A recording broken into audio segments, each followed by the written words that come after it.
வேல்முருகனுக்கு அரோஹரா. செவ்வாய்க்கிழமையில வெற்றிலை தீபம் எப்படி போடுறதுன்னு பார்த்துடலாமா? நிறைய சிஸ்டர்ஸ் நம்ம கிட்ட கேட்டிருந்தீங்க. இதோ வாங்க பார்க்கலாம். ஃபர்ஸ்ட் ஒரு சுத்தமான தாம்பளத்தட்டு எடுத்துக்கோங்க. சுத்தி மஞ்சள் குங்குமம் வச்சிருங்க. அதுல 6 வெற்றிலைய சுத்தமா எடுத்து கழுவி காம்பு நீக்கி வச்சிருங்க. வெற்றிலை கிழியவோ இல்ல பூச்சரிச்சோ இருக்கக்கூடாது. ஒவ்வொரு வெத்தலையிலுமே நல்லா மஞ்சள் குங்குமம் வச்சுக்கோங்க. ஏன்னா வெத்தலையில மகாலட்சுமி வாசம் செய்யறாங்க அப்படின்னு சொல்லுவாங்க. அதனாலதான் வெத்தலையில மஞ்சள் குங்குமம் வச்சு இந்த மாதிரி நீங்க தட்டுல வச்சுக்கோங்க. ஒவ்வொருத்தங்க பாத்தீங்கன்னா ஒரு விளக்கு வச்சு ஏத்துவாங்க. சில பேர் 6 விளக்கு வச்சு ஏத்துவாங்க. நான் 6 அகல் விளக்குகள் வச்சிருக்கேன். பியோர் பித்தளையில. நீங்க மண்ல கூட அகல் விளக்கு வச்சுக்கலாம். 6 முகம் விளக்கு வச்சுக்கலாம். நம்ம வசதிக்கு ஏற்ப வச்சுக்கலாங்க. ஒவ்வொரு அகல்லையுமே நான் நெய் விட்டு பஞ்சுத்திரி போட்டிருக்கேன். எதுக்காக பஞ்சுத்திரி போட்டிருக்கேன்னா ரொம்ப நேரம் நின்று ரொம்ப அழகா எரியுங்க விளக்குகள்.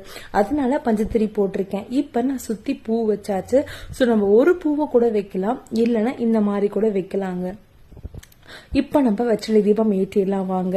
முருகனுக்கு கரெக்டா 6 to 7 செவ்வாய் வருட காலையில நான் ஏத்திருக்கேங்க.